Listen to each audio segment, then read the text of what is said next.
Okay, so I can just show a certain page. I want the genealogical one. Where is it? This one for now. Leah Pars. You got it? Yeah, it's right there. All right. So these are presidents related to British royalty. You see, Donald Trump and Barack Obama are both descendants of Edward the First or Edward the Third of England. Well, Edward the Third would have been Edward's the first grandson, so they're both related. And William the Lion of Scotland. Okay. And then I'm going to show you another one. Damn, Leah got the chat messed up. People want something to cry about. We've had at least 3 data breaches in the last year. Your info is already out there. Now they mad at Elon. Whoa. You guys see that chat? Goes, Duop got guap. It goes, people want something to cry about. That is a fact. I don't know why we keep wanting to identify with victims, right? With victim mentality, victim thinking. We've had at least 3 data breaches in the last year. Your info's already out there. Now they're mad at Elon. That's Bro, crazy. I am many things. A victim is not one of them. That's how I feel. I'm not into that victim mentality. All right, here we go. Salute BXJ Live, man. Hit that like button, man. If you're not subscribed, definitely subscribe to the channel. Oh, yeah. I didn't have to say that. You can share that to all your platforms. It doesn't matter how many platforms you got. You can share this to anywhere and everywhere that allows you to. Swiss Miss. Good evening, Caucasian Sasquatch Planet I'm Chat. going to go ahead and apologize for the activities about to be perpetrated in my chat. Oh my God. Bunch What's of about to trolls happen? and ne'er-do-wells. I love them, but they're hard to deal with. Well, my chat about to go crazy? Sometimes I've got a couple of other previous guests that are live right now, and so probably there won't be very many people until they're done. But Oh, you we'll said. All right, right here it says FDR was related to at least 11 presidents by himself. FDR was related to 11 presidents. Overall, yeah, that's what it says. Yeah, look at that. How many of you guys knew that? Did you know that, Sasquatch? I had read it before, but then again, I meant to have this when he started. The hat on. You need the hat on. Yes, sir. You're not going to get me, sir. I have protection. And right You're here, not gonna get me, sir. Joe Biden, his Irish roots are very real, with the early ancestry being We're gonna his square this up. great grandfather Edward Bletton of County Mayo. In fact, his Irish lineage has triggered serious political speculation over whether it would impact his approach to Brexit. Biden hates the UK and all this, so like, it's just a game. It's like WWE in real life. In real life, they're just playing each other's off as like, oh, I hate you, you hate me, but you know, wink, wink behind closed doors. that's why I said, imagine you and your cousins, your whole bloodline tells you to do something, and they give everybody direct orders. Let's see if I can make that. There we go. I just changed the whole setup. Is that better for you guys? Yeah. Yeah, like I told you guys earlier, man. I kind of like this. I kind of do. I ain't gonna lie. I like it set up like this. Some people don't, right? All right. So I like to try to tell people that we got to get comfortable with the uncomfortable. That's how you leveling up. You got to get comfortable with the unknown. So now, Mike, go ahead. I have that YouTube video if you want it. Which I one? say it this way: surround yourself with savages, then rise to the occasion. The one that you watched, I think. I could be wrong. What about the presidents being related? And it actually shows the tree and everything on a YouTube video. Yeah. If you want, just do me a favor and just change the speed on it. Okay. Yeah, once you change the speed, you can screen share it. And as long as it's not something like I've only had this happen to me once. I had I didn't get a strike, but they gave me a copyright thing for visual, right? But it only happened for the Super Bowl halftime from the NFL Network YouTube channel. That was the only one that's ever happened to me. One time, I always screen share, and I never got that problem. So I have it at 1.1. Is that good? Yeah, that's what I put it on, 1.1. Okay. I got you. Man, that's a little hack for you guys. Anything you screen share, change the audio, you change that frequency. I have a little formula that I can show you on how to look at a channel to determine whether or not that channel creator is likely to copyright claim. And I'm just talking claims. I'm not even talking strikes, but it's a little complicated. But once you figure it out, it's kind of easy. I'd be wondering how people know that. I've interviewed several hundred channels, and I've talked to more like 3-4 times that backstage trying to find guests, Wow. So I've seen a lot of backhands. Pause. You want me to push play? Yeah, why not? Yeah.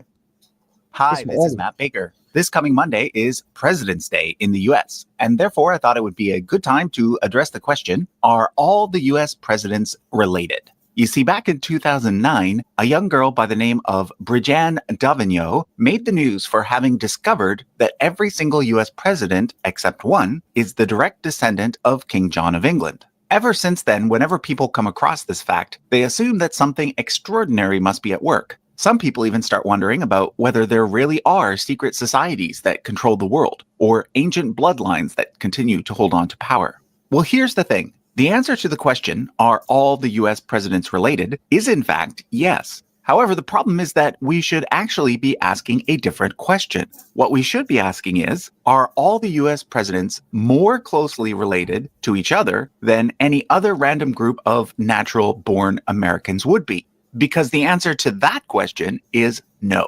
For example, 2 weeks ago on this channel, I demonstrated how Mr. Beat and I are actually 11th cousins, even though he's an American and I'm a Canadian. This is because if we go back far enough, everyone in the world is related to each other, somehow. And you usually don't have to go back as far as you might think. Today's video is actually a 3-part collaboration between Genie Vlogger, Mr. Beat, and Useful Charts. In Genie Vlogger's video, he's going to explain Blah, blah, blah. We know. Okay, I'm going to start off with Martin Van Buren, the 8th president of the United States. Remember how Brigitte Davignon's chart included every president except one? Well, some people assume that that one missing person was Obama, but it was actually Martin Van Buren. Van Buren was the first person of Dutch descent, as opposed to British descent, to serve as president. But just because he's not a descendant of King John of England, it does not mean that he's not related to other presidents. This is because most of the later presidents have mixed ancestry, just like most Americans today. For example, the 2 Roosevelts had Dutch, British, and French ancestors. You can see here that Martin Van Buren had a 3rd cousin who was the great-grandmother of Teddy Roosevelt, the 26th US president. This means that Teddy Roosevelt actually has a closer blood relationship to Van Buren than he does to Franklin Roosevelt. Of course, the 2 Roosevelts are also related, but not as closely as you might think. You have to go back 6 generations to find the... So now, we got to actually put a little bit of commentary so they don't say shit on these YouTube streets to us. So now, the first time, right, I was in the... because we all come from different backgrounds, right? Mm-hmm. So I remember the first time I'm in the hood. Hold on, wait. You mean to tell me you're not exactly like me, but we look so much alike? I know. I thought so too, right? But then I found out you guys got longer hair than me. Yeah. That made it obvious. I'm bald. I'm only half bald. So. You still got longer hair than me. So I remember being in the hoods, in the projects, right? Telling people about this. Somebody's beating on my door. I'll be right back. No problem, my brother. I hope you're safe. So I was telling people about this, right? About how so many presidents are related. Because mind you, we're talking about before cell phones, we're talking about a long time ago, right? Yeah. And I'm telling them what we're looking at. And you have no idea how many arguments I went in over. I'm talking about, Mark, for years. I'm not talking about days. I'm talking about, we had this with like 3 people, matter of fact, right? We had this conversation on the streets. Some of the conversations ended in prison years later because we seen the people again. I was like, yo, I'm telling you. And now we actually have visual proof. Now the technology. See how that works? You got something to add before you say play? I know you guys chats are going crazy. You can share this to your channel if you want. That's what I was working on, actually. Oh, my bad. Go ahead. So I'm gonna let you do that before you hit play. Take your time. It's all good. Right. Man, get in that chat section, man. Oh, matter of fact, go ahead. Keep doing what you do. What's good, Sasquatch? Everything good? Address the people in your chat, my brother. Come on. The place is haunted. That's my experience. I had both the dogs sitting right here. Something in my kitchen went bang, bang, bang, bang. And I went and checked both doors, all 3 doors. Nobody's outside. There's nobody here. You know what that sound like? That sound like that movie, The First Paranormal. Remember when she went down, she thought a bunch of, and then she go down there. There's nothing wrong with the kitchen. I'm going to save everyone's life right now. If you ever think that you might actually be in like one of those horror movies where it's happening, I advise you to go outside and stop drinking the water at the place you're at. Almost every single one of those horror movies can be attributed to really bad water or really bad gases in old houses. Unless you got one of those really good gravity filters. Clear Berkeley filters. Those things are cool. For real. Get So rid what of people? that. I was gonna say get rid of that fluoride out of your water so you can get smarter, not dumber. But I'm all in love with that fluoride stare, brother. Like those are the best chicks. They just sit there kind of slack jawed, like, okay. Mouth breathing. They're the easiest. Yeah, I got you. Go get that Bluetooth. You got it. Because the live just started not even an hour ago. Normally, so right now, the normal people that normally hear, like, what the hell is going on? I keep trying to tell people we're not subjecting this to not one thing. We are. You know, I told you about a truth be told. The other truth be told is in the show. Truth be told, audits. Yeah, you said that. Sure. Yeah, truth be told, audits. That's a whole entire fact. Yeah, you said that earlier. Yeah. That's my boy. That's what's up, man. So come on, man. I want you guys to do me a favor, right? Address the people in the chat that are your subscribers so they know what's going on in case some of them are like, what the hell is happening? All right. So here's what's going on. I forgot to title it properly. I just copy pasted it over. I'm going through different YouTube creators and channels that I find interesting. And if they'll allow me to restream it, I'm going to do an hour with whatever creator it was. Apparently I got distracted in the process of setting this one up. So I forgot to do the hour with part. But here we are. Now we got Truth Be Told audits. We got the Wandering Hippie. Good to see you. Glad to see you streaming again. That's real cool. We got ATL Transparency News. We got, all right, that's Mandatory Carry is the name of that channel. He just likes to be eccentric and write Volstead backwards. That's the Volstead Act, not Data's Law. Oh, yep. Bluetooth, Okay. yep. Andrew Langlois, good to see you, bud. Appreciate you coming through. We got a super mod Swiss Miss in the chat. Edwina Hewitt's joined us. What about the water pipes? No, I hit it. Let's load it up, bro. Now, I've tried to say this name a few times, but I'm just going to call him, which one are you? Are you Muslim bro or Ortho bro? I can't remember. That sounds offensive, but it's not because he's way more offensive than that question. Just for anybody interested. Cryptic Unicorn, welcome back, brother. I appreciate you coming through. We have this dude called Butt Phone, who's I'm unsure who they are, but given what they've typed in chat, I feel like I should know who it is. And I think I might know who it is, but I'm not going to swear it. We got American 101 joining us, and that's cool. I think that covers my chat. I appreciate it, brother. We appreciate you. Anybody in your chat, Mark? You got anybody in here, Mark? Nope. Okay. I like to let people talk to their own subscribers. Like when I'm on you guys' panels in the future, you'll see I'm going to ask, let me address people in the chat and just to give people comfortability, let them understand a little bit of context of what they're looking at.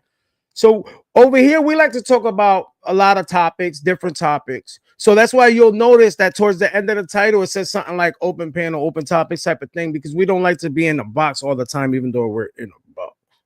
You know, you see him looking up and down, even though we're in a box. You know what I'm saying? Because I don't like people to try to tell me what we can and can't bring up, what we can and can't do. And you guys know your subscribers. You guys know what your subscribers like. Mine are insane.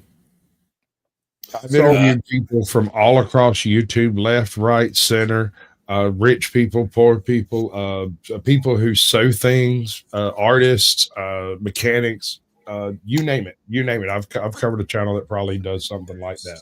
I got a chat here. Happy birthday. Sorry. I was gonna say it's in my chat too. Master Bert says birthday. Master, happy birthday. Everybody give Master a happy birthday if you guys don't mind. Write that in the chat. Happy birthday. Should I sing happy birthday like Marilyn Manson? To his brother, I think, or their brother, whoever they are. Yeah. Mr. President. Oh, man. Happy birthday. All of his white dress and a blonde wig. Pop out of a cake for you. Damn right. What movie is that from? You remember that? You're old like me. That's from that one movie with the president and the carrier. The what? What you talking about? With Harrison Ford? I think no, maybe no. That's Air Force One. You're talking about Air Force One. You're talking about Under Siege or I haven't seen that movie in a long ass time. She pops out of the cake and she's like, "Mr. President." No, I haven't seen that in a long ass time. So you ready to bring up the screen? Hold on. Somebody asked for the channel in the chat. Please subscribe to the channel, man. I'm trying to monetize over here. To be honest, we definitely are trying to monetize. We're bringing all types of content, all different types of ways. You guys want to say something before we push play? I'm trying to share your channel as we speak. All right.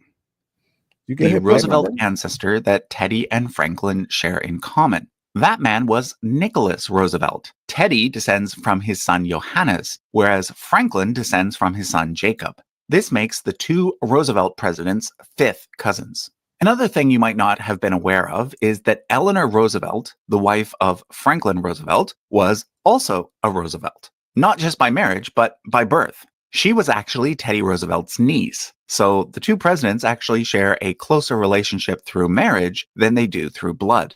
Franklin Roosevelt was the 32nd president, and he is often remembered by his initials FDR. Well, the D stands for Delano, which was his mother's maiden name. The Delano family descends from a man named Philip Delano, who arrived in New England just 1 year after the Mayflower. And he's actually the ancestor of 3 American presidents. In addition to FDR, he's also the direct ancestor of Ulysses Grant, the 18th president, and Calvin Coolidge, the 30th president. So that makes FDR and Ulysses Grant fourth cousins. Hold up 1 second. Can you go that part? And FDR and Coolidge. Before we go, because I didn't catch this part. Which one was the first one that everybody? Which one was the first one? I just can't remember that. It's going to get into that because John Adams is over there, and he's the second president. What it do, Biggie? What it do? Appreciate that. Truth be told, audits. Yeah, man. Subscribe to the channel. We're definitely trying to monetize. We already got the watch time hours. We just got to get to that 1,000 subscriber count. He's going through the time, like over the. If you see it right there, it's John Adams up here in the green section. Okay. He's the second president, so that's like, right after George Washington. So I just wanna, because what I'm gonna throw is the first one to the most recent one and say, do you guys know that these two people are related, regardless of how far from now the most recent one is? That's all. But thank you. Yeah. Guys. Yeah. Okay. Coolidge, 6th cousins, twice removed. Now, before we go on, a lot of people get confused by the whole once removed, twice removed terminology. So let me quickly explain. If two people share the same parents, they are siblings. If they both have a kid, those kids are first cousins. The next generation down would be second cousins, and then third cousins, and so on. However, when we're comparing the relationship between two people in different generations, we use the term removed to refer to how big the difference is. So, for example, if we want to describe the relationship between this person and this person, we'd say that they are first cousins once removed. If you kept going down, you'd get twice removed, 3 times removed, and so forth. Okay, so back to the presidents. You can see here that FDR had a great-great-grandmother named Elizabeth Cushman, and she was the direct descendant of Isaac Allerton, one of the 51 surviving passengers of the Mayflower. The Mayflower being the first English boat to arrive in what would become New England. That was way back in the year 1620. Several U.S. presidents are Mayflower descendants, as are many Americans in general. For example, Zachary Taylor was also a descendant of Isaac Allerton, whereas the two Bushes descend from Mayflower passenger John Howland. FDR actually descends from a second Mayflower passenger, Richard Warren, as did Ulysses Grant. And Coolidge and the two Adams descend from Mayflower passenger John Alden. Speaking of the Bushes and the Adams, these are the only two cases of father-son presidents. John Adams, who was president just after George Washington, was one of the 56 men who signed the Declaration of Independence. At the time. All right, one thing I want to say before we go any further is just remember the golden rule of history repeats. And you see how John Adams and John Quincy Adams, the second and sixth president, were related and how close they were. Well, yeah. I mean, well, history doesn't repeat, but it does often rhyme. No, well, get what I'm saying. Everyone says repeat, but yeah, it rhymes. And occasionally, like the past couple of months at rap battles. So no, we definitely love the comedic. So we like to be comedic and drop knowledge at the same time. We try to break it up. So like think about what he's saying though.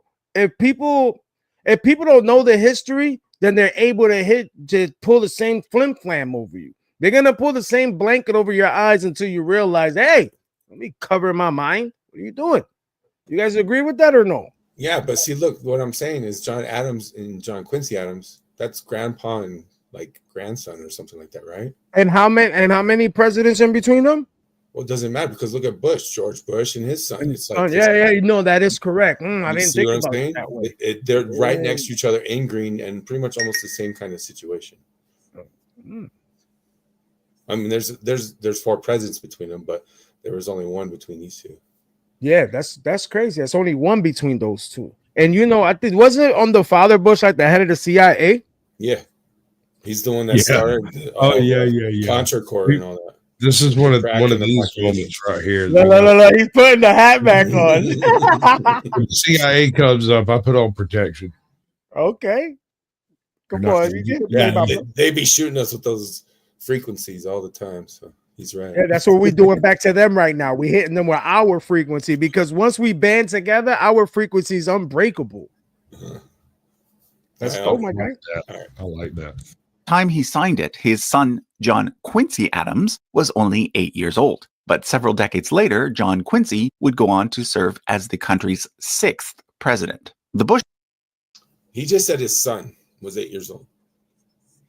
So that means it's the same situation. John Adams and Quincy, George Bush and Jr., they're father and son. It's the same situation. The same bloodline, basically. Not direct, but yeah. Almost. Same. Yeah, we're getting there. We're putting the dots are getting a lot closer together. Yep. Bushes, of course, both served as president much more recently. George H.W. Bush being the 41st president, and his son George W. Bush being the 43rd. In addition to the two sets of father-son presidents, there was also a case of grandfather-grandson presidents. That was William Harrison, the 9th president, and Benjamin Harrison, the 23rd president. William Harrison is notable in that he died a mere 31 days after his inauguration, making his presidency the shortest of all time. Let's now look at James Madison, the 4th president, James Polk, the 11th president, and Zachary Taylor, the 12th president. Other than pause that for 1 second. What happened? I got a mod that seems to be picking up the pitchforks and the torches and wanting to storm the castle because apparently I ghosted him and didn't notice it. So thank you for modding my chat. I appreciate you sky dropping in the emergency situation that I didn't know was happening. Thank you. I appreciate it. That's what's up. You get James Polk, the 11th president, and Zachary Taylor, the 12th president. Other than the presidents who share a last name, these three are the most closely related. This is because they all descend from this man here, James Taylor Jr. This makes Taylor and Madison second cousins, and Polk their second cousin once removed.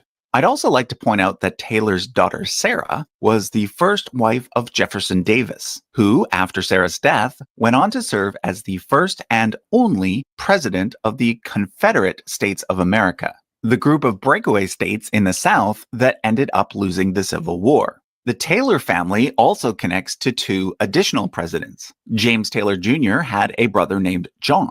If we follow his line 6 generations down, we come to First Lady Claudia Taylor, better known as Lady Bird Johnson, wife of the 36th president, Lyndon B. Johnson. But the Taylors also have a connection to one of the most famous presidents of all time, Abraham Lincoln, the 16th president. If we go up 2 generations from James Taylor Jr., we get to the family patriarch, John Taylor, who was one of the earliest settlers in Virginia. If we follow his son Thomas's line down 6 generations, we come to Nancy Hanks, the mother of Abraham Lincoln.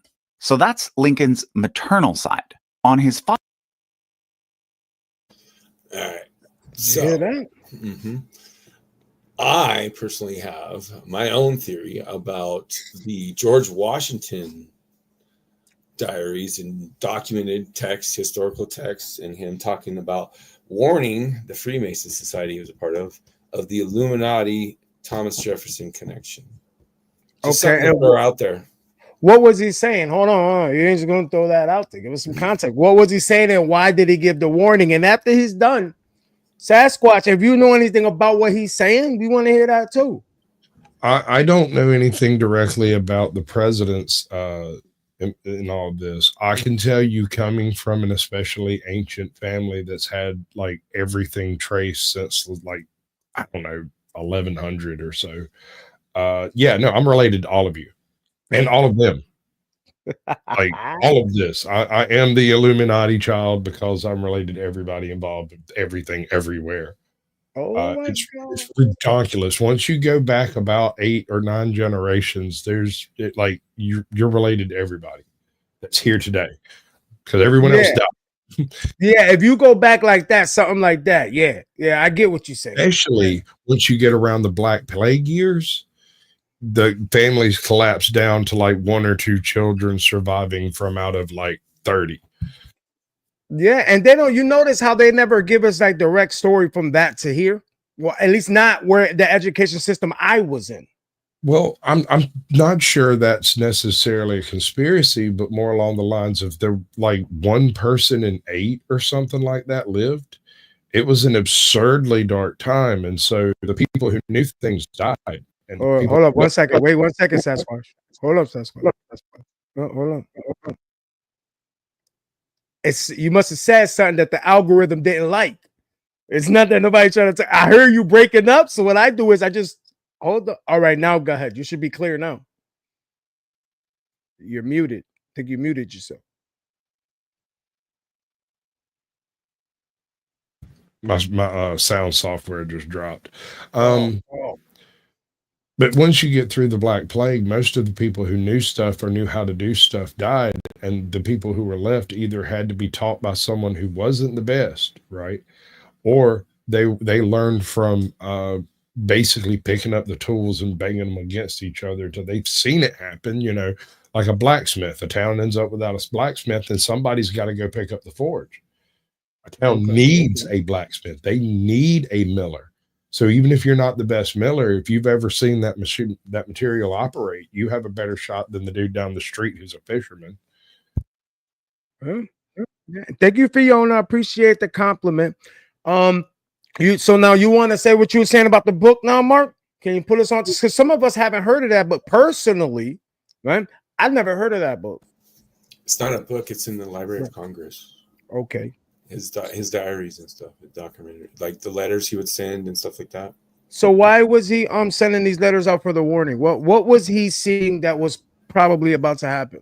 Well, if you know anything about the Freemasons, the secret society, they would hide underneath the Illuminati secret gatherings and like tunnel into them and like participate without Illuminati completely aware of it or knowing it. So like from spies and infiltration, they did it to each other all the time.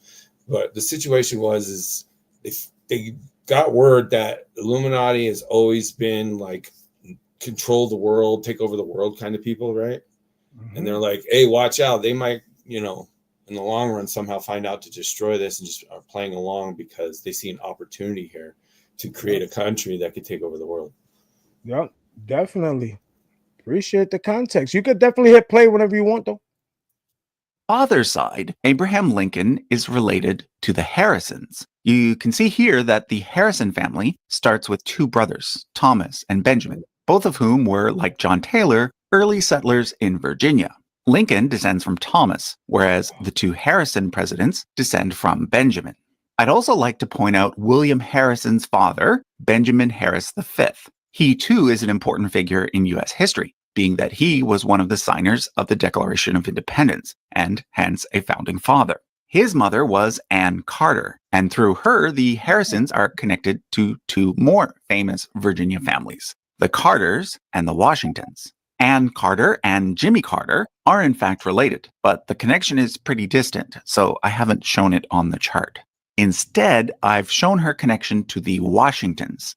Anne Carter's great-great-grandmother was Anne Washington, the sister of Lawrence Washington. Both Anne Washington's daughter Phyllis and Lawrence Washington's son John immigrated to Virginia. John was the great-grandfather of the very first president of the United States, George Washington.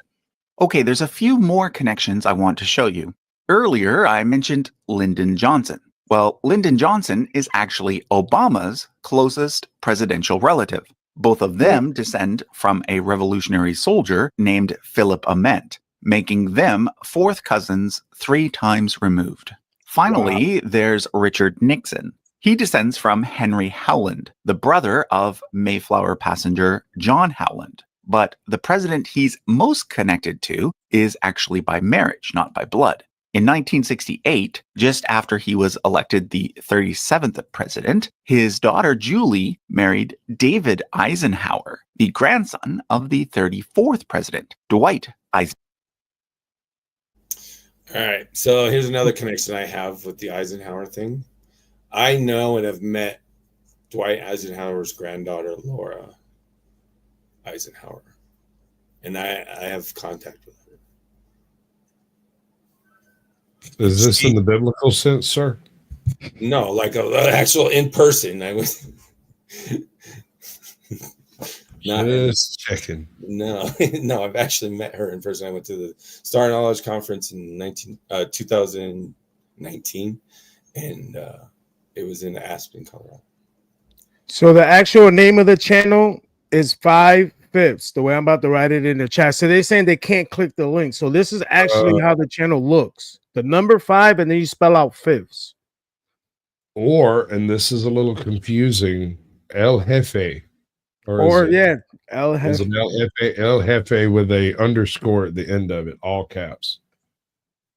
Which is weird because I thought ats were all lowercase, but okay. Okay. I'm the boss of all bosses. You can hit play. Eisenhower. Ever hear of a place called Camp David? It's a retreat near Washington that U.S. presidents have been using since the 1930s. Well, it received its current name from President Eisenhower, who in 1953 decided to change the name to Camp David to honor both his father and his grandson, both of whom were named David. At the time, the younger David was only 5 years old. Okay, so that was a look at some of the closest genealogical connections between U.S. presidents. If you think there's something that I missed, be sure to tell me in the comments. That's it. Because I remember I used to talk about this, right? And everybody always used to tell me that I was hallucinating, that you couldn't prove it, that because, you know, back then we couldn't. Oh, thank you. I'll pin that one. What is it? So now back then, right? I found you a subscribe. Thank you, Swiss Miss. Appreciate the subscription. So we used to talk about a lot of this stuff that people want to call conspiracy because we didn't have the technology and or the means to actually show the proof. Now today we have a lot of people have more technology, and now the technology brings us closer. Like in reality, I would have never met Mark or Sasquatch in real life. Like because of YouTube, we're able to run into each other and meet people that we would have never met before. So now the way I run my life is I'm more of a positive person. I look at the positive in everything. I don't in my reality, negative don't exist. I don't believe in negativity. But go I ahead, my want to guys. I want to reflect back onto what this said earlier with that Yep. video. If you're like leaning on that side, all not that many were related. It says right here, chart above traces 25 of them.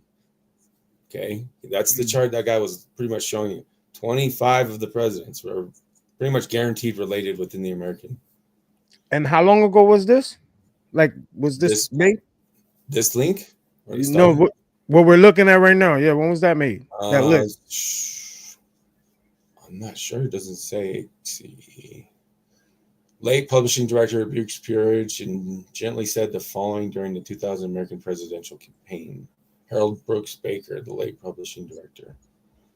So I assume that's where it's from. The presidential candidate with the greatest number of royal genes has always been the victor, without exception, since George Washington was what the guy said. Okay.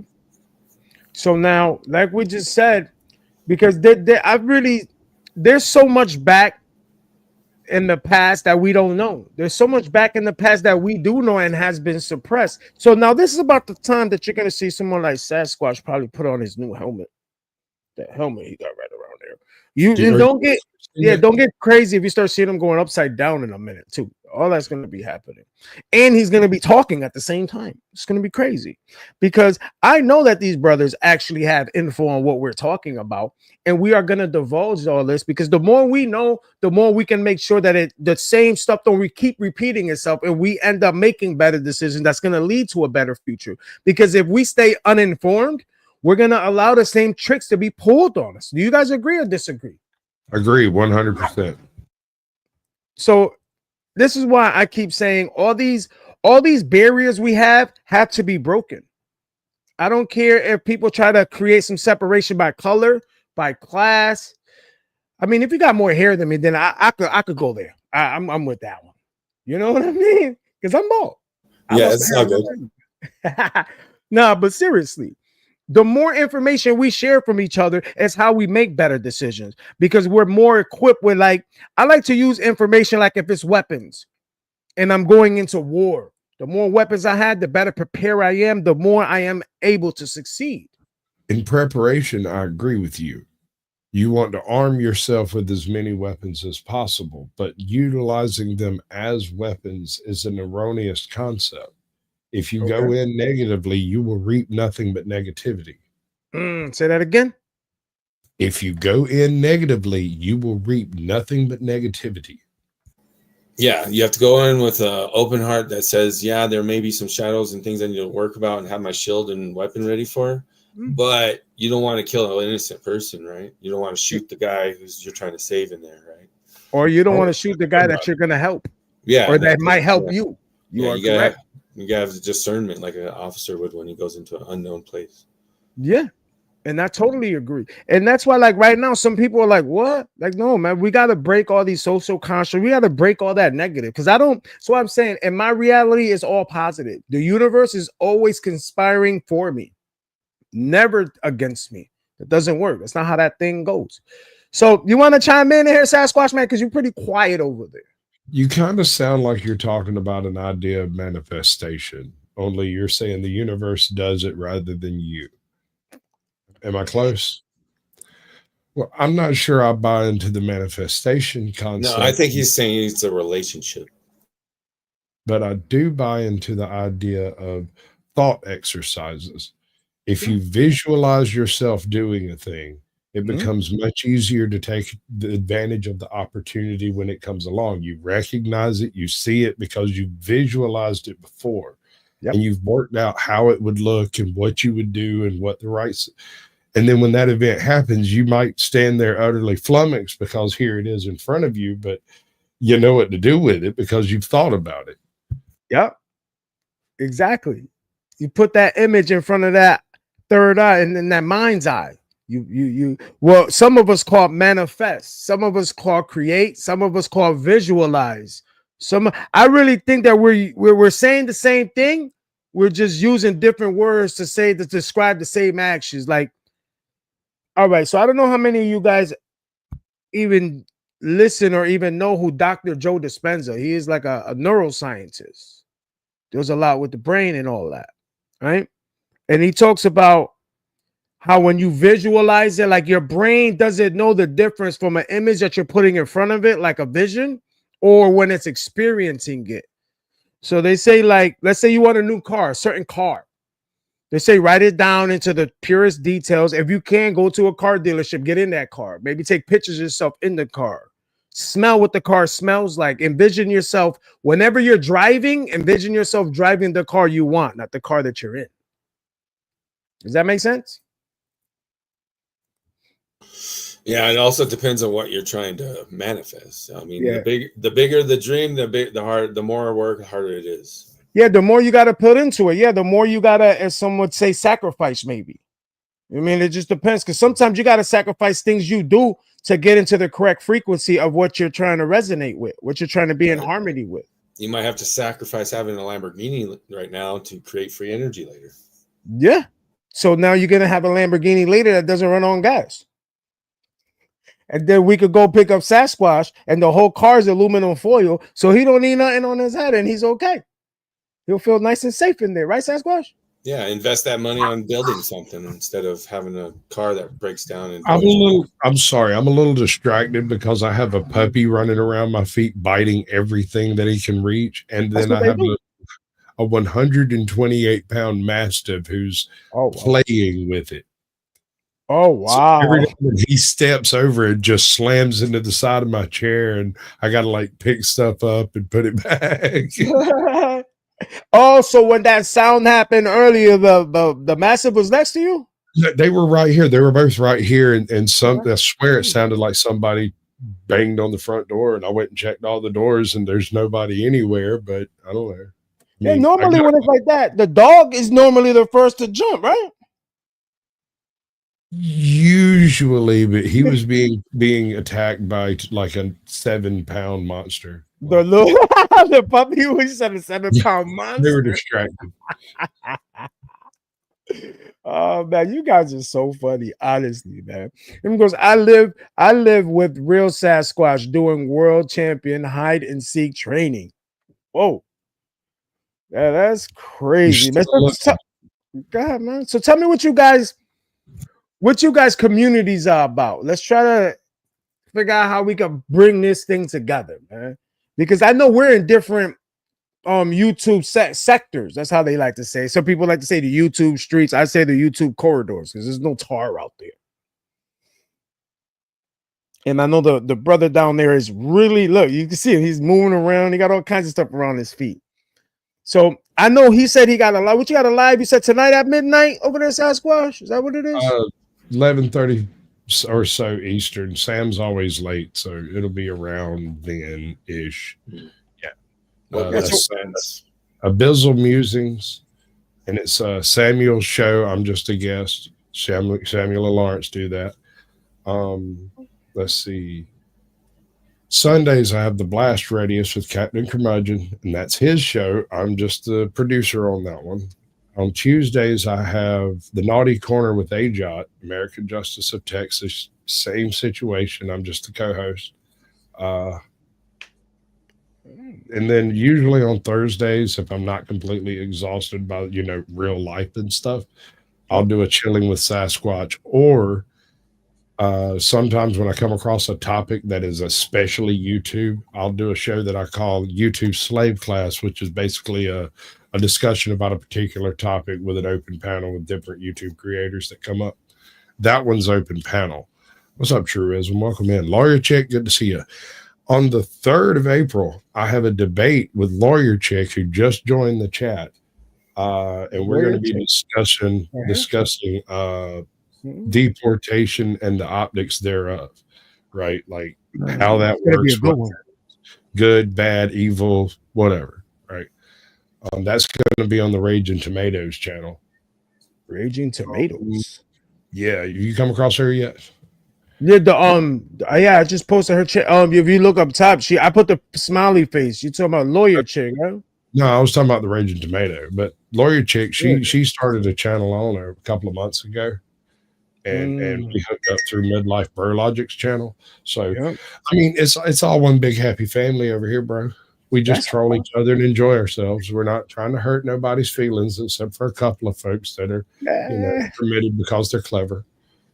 Yeah, I'm not none of that about. So in my chat, normally I tell people I don't really post too much trolling on the screen, but if you really say some funny shit, I don't care if it's nothing to do with the topic. I literally will post it, address it, thank you for it, and laugh.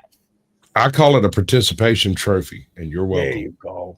Yeah, I do that definitely. Yeah, because it's like the more we connect, the more we put these puzzle pieces together, the more the puzzle is gonna make sense. But even that topic you talked about with the deportations, is she really a lawyer?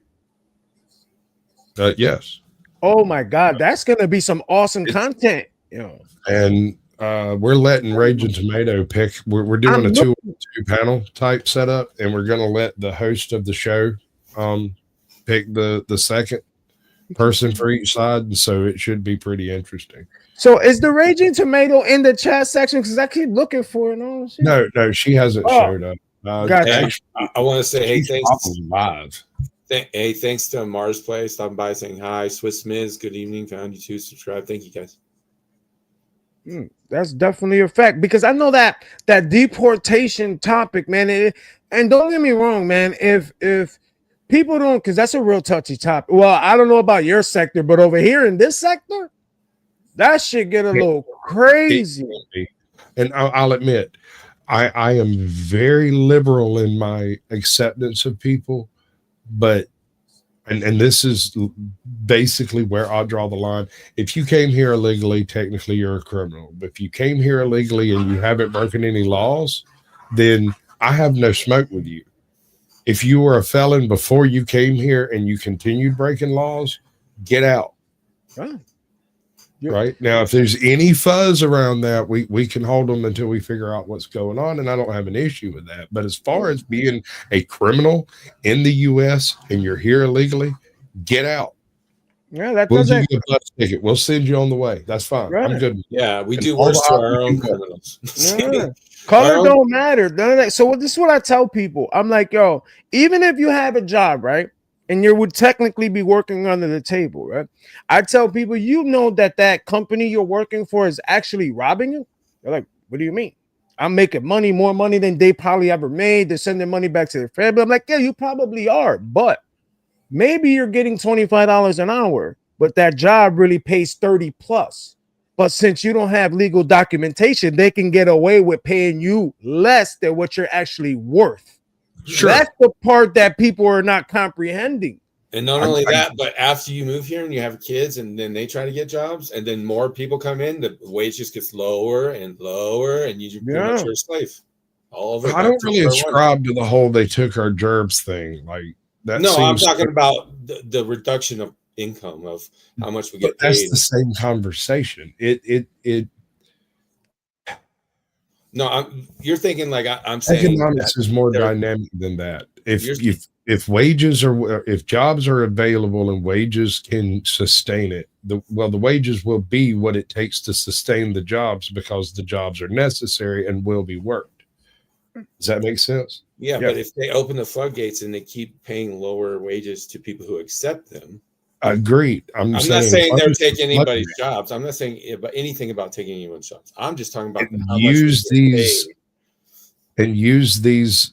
criminals, specifically the criminals, not just random people who came across looking for a better life, but people who came across, joined the gang and started gangbanging and thugging all over the place. They can go, right? Yeah, 100%. Use them as an optical example of what happens when you mess around. They find out.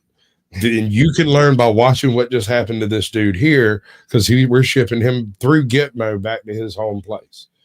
Right. You know, because it's like so much stuff that's going on. Because a lot of this stuff leads to more illegal actions. And then on top of all of that, before you try to spin it, what about the people that are actually following the right procedural things that they have to go through? And they're actually, for a better way of putting it, getting in line to get their citizenship. What about those people? Because, all right, let me put this in a way where let's say you're at a store and and you've been in line for a half an hour. Are you going to be okay with somebody just walking in front of the whole line and going right to the register and cashing out and then walking away? Meanwhile, you've been in line for 40 minutes. You're like, yo. You got your paperwork, you paid for the lawyer, and these guys are just walking in. Yeah. Like, what about that person? And I got sympathy for them, man. I can't help what the government does or how hard they do it. All I can do is speak on how I feel about what is happening. Yeah, you are Should correct. the floodgates be open? Should we just be welcoming everybody? That is the concept that built America. We are, however, at 360 million, 380 million now. Yeah. That's going to be a hard sell on everybody. Yeah. Our birth rate's down. Okay, I get that. That's still going to be a hard sell. Right. I'm all about compromise in the long run. Like, I want to think, where can we meet in the middle and make compromise with people? You know what I mean? My thing is like, why don't we make it easier for good migrants to become citizens? Why do they have to go get extorted by these lawyers? So now I don't think. All right, I want to word this correctly. So I think the procedures are to make sure that we're not letting in people that might have like a fake identity. Like, all right, prime example. Let's say I'm down in another country anywhere and I'm like the worst of the worst, right? No, but I might have stole Mark's identity. So all my paperwork look like I'm a proper citizen, right? But I'm actually not.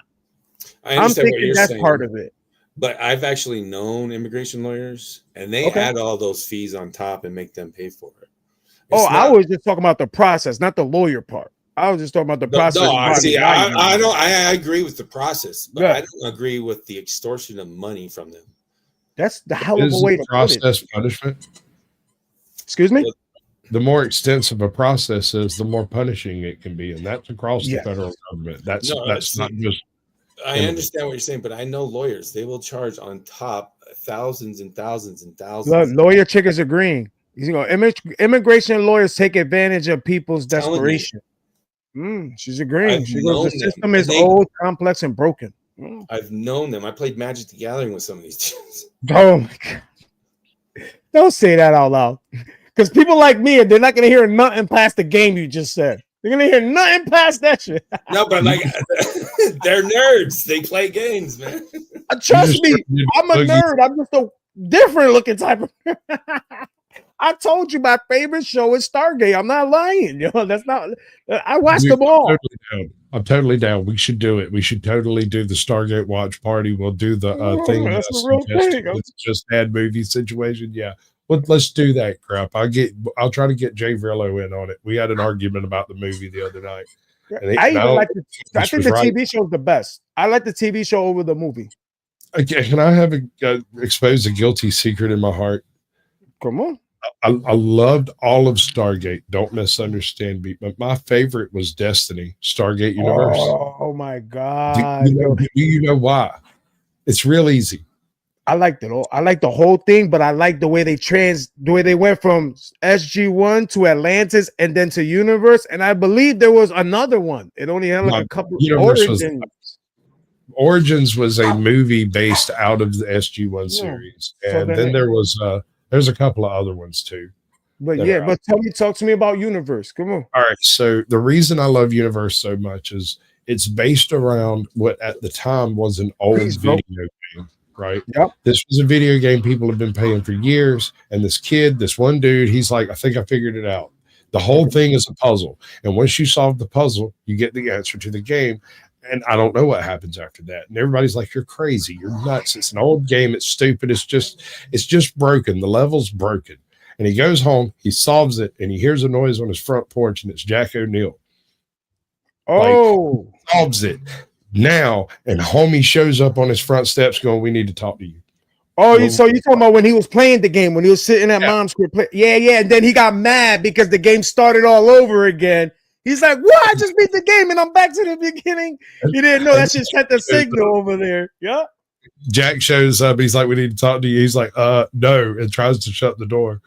Jack knocks again. He's like, man, he's like, first of all, we know this about you, that about you, this about you, this Everything. about you. You're a size 9 and you had Wheaties for breakfast. Yeah. We need to talk to you. But this is a situation. If you were mucking around online and you stumbled across some weird puzzle that you thought you solved, and you didn't really think about it at the time, but you're like, oh no, that's the answer, and just moved on. And then the military shows up going, we need to talk to you. Do you go, or do you, I mean, what do you do? Go ahead, Mark, answer that question. It depends on the timing and how I feel about it. Well, do I get to ask questions? See, that's the thing. The way these things work is there's a non-disclosure agreement, and they can't answer the questions until after you've at least agreed to the non-disclosure, if nothing else. They thought about everything, yo. They thought about everything. I'm gonna reference my tarot, my destiny cards, and I'm gonna let it tell me what to do. Okay, so hold on, my brothers. I'm about to send one of my bros the link. See what my bro's talking about. My bro, he's very experienced on a whole bunch of stuff. I don't know. We never talked about Stargate, but I know he see the title. Well, I mean, I would figure that you'd be really interested in Stargate, given a few references I've heard you make about history and kind of the way it's not exactly as something's up with it. Yeah, history makes no sense. Yeah, even the way. All right, even the way. So this is what I tell people. This is the one thing that lasted me in. They created the Stargate universe, the first Star SG-1 in the beginning. Remember, it was based on true historical facts. That's how they like loosely based it. Remember, the archaeologists were in Africa and they were in Egypt. They found all these things, and then we got to Cheyenne Mountain, which is the actual place. You remember in the TV show, the president was the actual president in real time. So some of it was loosely based at that time. It was just, I was just like, oh my God. And then when they stepped through the Stargate, I was like, that's really how I feel. Because all right, we better get part religious now. Because if the Bible is true and it tells you there's a firmament dome, obviously you don't go to them other planets through up. Because you have missions like, what is it called? Project Fishbowl. You guys believe in that? You ever heard? I know you guys heard of that. I really like the concepts there.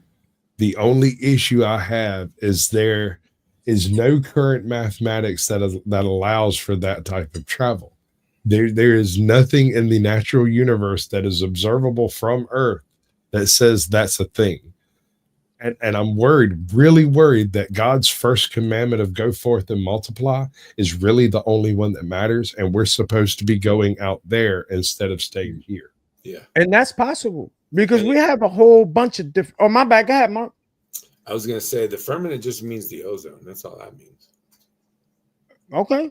Everybody, all right. So I'm not a basher. I don't, how do you say? I don't separate on religion. All right, I draw my line. This is where I draw my line. It's not on color. It's not on religion. It's not on finances. I draw my line in, are you good? Are you bad? Are you evil? Are you positive? Are you negative? Are you here to create chaos? Are you here to try to help the situation and make things better? That's what I want to know. Because I'm not with the negative. I already said negative don't exist in my reality. I don't know about other people's reality, but in my reality, that shit don't exist. Let me add this: as above, so below. What does a woman's seed look like? I know. I went through that. I had somebody illustrate when they're talking about the Bible and they showed the intestines, and it almost looks like a tree of the woman. I've seen a whole bunch of different. How do you say comprehensions, understandings with explanations on the same topic? But what I tell people is what I'm telling you is if it, as above is if we're below and it's flat, then above would be flat. The word realm means flat. Yeah.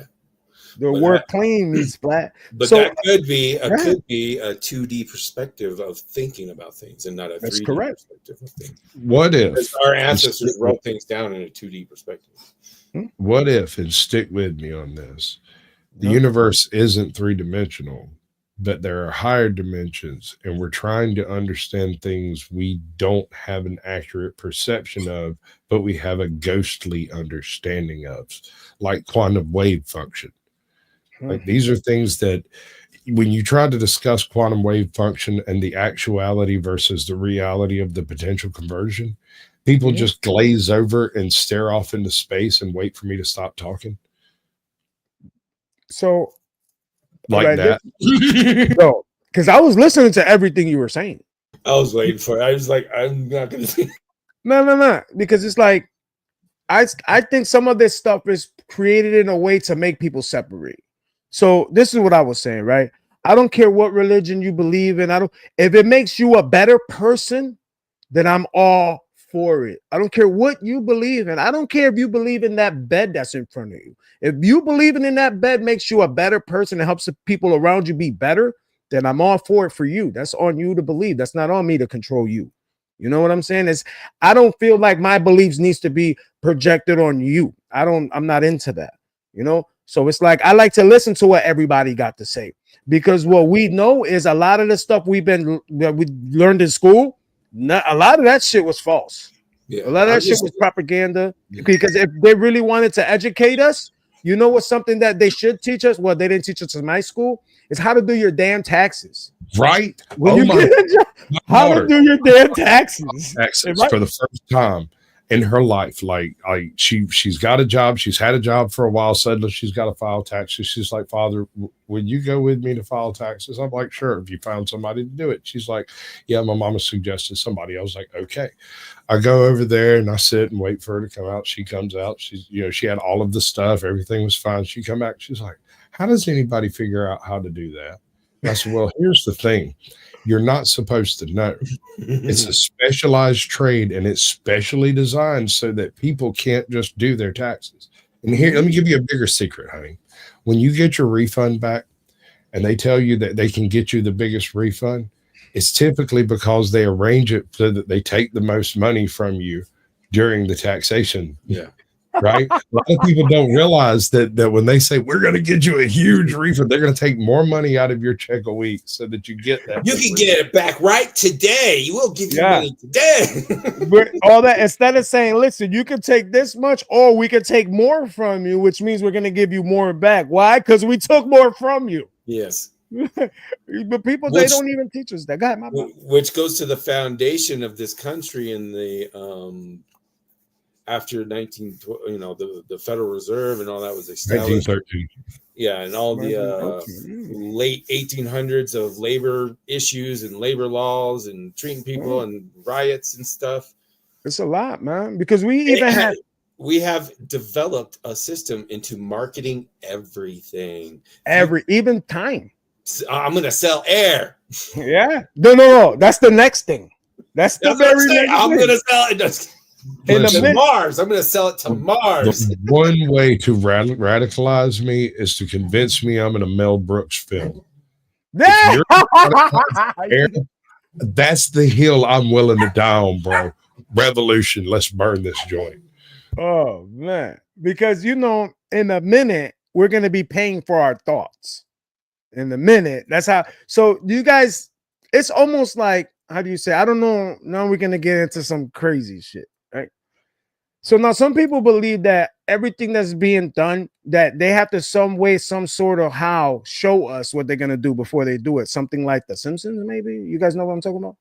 Where there's always a way where you can see somebody like, hold up, and Google it and then see some cartoon or some movie did the same exact shit 30 years ago. Or is that programming? But is that programming, or is it just the human mind coming up with as many possible futures as possible and writing them down as fiction? It's not inevitable, but there are bound to be some synonyms in it, if you will, some things that look way too close to not have been informed. But at the same time, on the eve of the D-Day invasions, there was a crossword puzzle maker who was taken into custody because for no reason discernible by the Department of War or anyone else on earth, he had used all of the code names of the beaches in Normandy in his crossword. And they brought him in, asked him questions, found no connections between him and anything else. He wasn't a spy. He was just some dude who apparently on the subway or something had heard these words said and used them in a crossword puzzle together. Oh, that's crazy. Yo, salute to everybody on the panel. Hit that like button on the way and definitely subscribe to the channel. Mark, Mark, Sasquatch, that's my bro Jamar Milton. That's the actual name of his channel. That's the name of him on all social media platforms. What's good, my guy? I know my guy just dropped a song today. I wish I could play that. Peace, beloved. Peace, my brother. How are you? I see you over there on Cute Butters channel. Yeah, you know, we had him kick up some dust over there. You know how that go, man. How's everything going, my guy? All is well, man. I'm about to I'm not gonna be on here long. I gotta run out. Got some show stuff to do, but I'm definitely want to come in, show some love. I only tuned in for about the last like 2 minutes, so I don't really know what y'all talking about right now. But I just did you get my Twitter post? What up, Dolph? Huh? You get my Twitter post? No, I didn't actually. You should. Man, I've been replying to you. Yeah, I've been sitting shit like all day yesterday. Hold on. Damn, you ignoring people on Twitter, bro? Yeah, it's because he hasn't been active on there since like last year, dude. Yeah, well, the bro got like 68,000 followers on IG too. I don't even be on Twitter, bro. That's the X platform, right? That's X. Yeah, that's where the free speech is, man. That's where free speech is, man. Yeah. You know what? I only got it for the Kanye rants. To be honest, I just dude. I predicted weeks ago. I'm like, he's just having an emotional anger rant. That's all it is. I was like, wait. I'm gonna break your brain. Listen to this, man. I figured this out a couple of months ago. If you believe the 2016 election was stolen by Donald Trump, and you believe the 2020 election was stolen by Joe Biden, then the last viably elected person to hold the office of presidency was Kanye West. He got 143,000 legitimate votes in that election, which means if everyone else was cheating, he's the only viable candidate left. Wait a second. Yeah. Did you guys, anybody hear about the Doge connection to the Vatican and the Venetian thing? I heard about that today. How Doge is actually an old ancient word they used in the Vatican to like appoint a position of. Bro, comment with y'all later. Love. Always, my brother. Now that's the bro right there. Actually, that's really my bro. Like we really be building. We be doing all. So remember how I told you, Sasquatch, that sometimes you'll find somebody on here like yelling and arguing. Well, not really arguing, just yelling and bringing content in a different form. He's one of them, and he does what something. He has a rule that when you're debating with him, his number one rule is called sourcing up. You got to show your sources, right? So that's on other platforms, people just yell. So on that type of stuff, I like for people to go one at a time. But if I see that the watches are going up and down, I'm gonna let y'all go at it. But it only has to be factual based or whatever. You stick to your argument, but no name calling. All that disrespecting all that is out the window. You can ask Stolt. He witnessed that the other day. They were just going at it. And then people were dropping, talking from subject to subject. But yeah, man, we make it fun over here. We definitely make it fun. But we should do a panel. I'll be right back. Yeah. We should definitely do a panel. We got to plan a panel for like, and try to figure out how we can present the Stargate thing, man. That's really because you guys are the first people that I've come across that I've said this to that didn't look at me like I'm crazy. Because we're thinking the same thing or around the same thing, same kind of conspiracy ideas. Yeah. Well, it's only conspiracy because we don't have the hard facts yet. Yeah, I want to say some wild shit. It's only it's like when you see something as a kid, right? Mm-hmm. And then when you see something you're not supposed to see, and then your parent sees that you see something you weren't supposed to see, then when you go to the other parent, that parent grabs it and put it where you can't see it. Now, when you come back, you're like, it was right here. Now you look like a conspiracy theorist, but it was right there. It's called gaslighting. Okay, there you go. So the term comes from a guy who was experimenting on his wife. And back in the day, they used to use gas lamps, right? And gas lights. Okay. And he told this lady he'd be gone. And he would turn the lights off or whatever and be gone for work or whatever. And she'd come home like, after doing whatever she would do with the female chores and whatnot, her life and whatnot, the gas lights would be on. And so what he was doing was he would sneak back in the house or something like that along these lines and like turn the lights on and leave. And she'd come and like, and he's like, I don't know what you're talking about. Every time she'd ask him questions about it.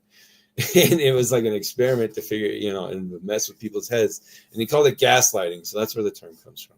I always wonder where that's because the last time I came out, that term was already around.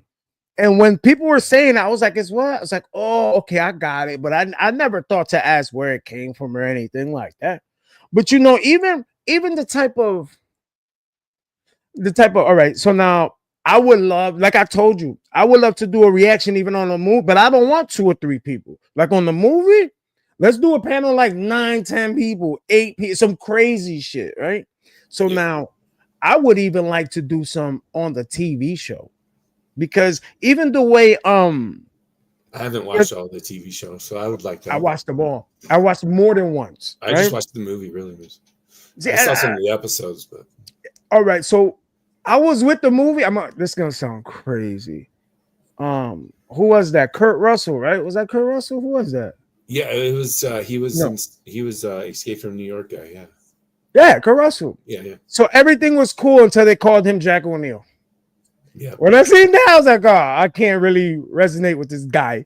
Even it's just something about him. He don't remind. He don't. Nah, it didn't hit right.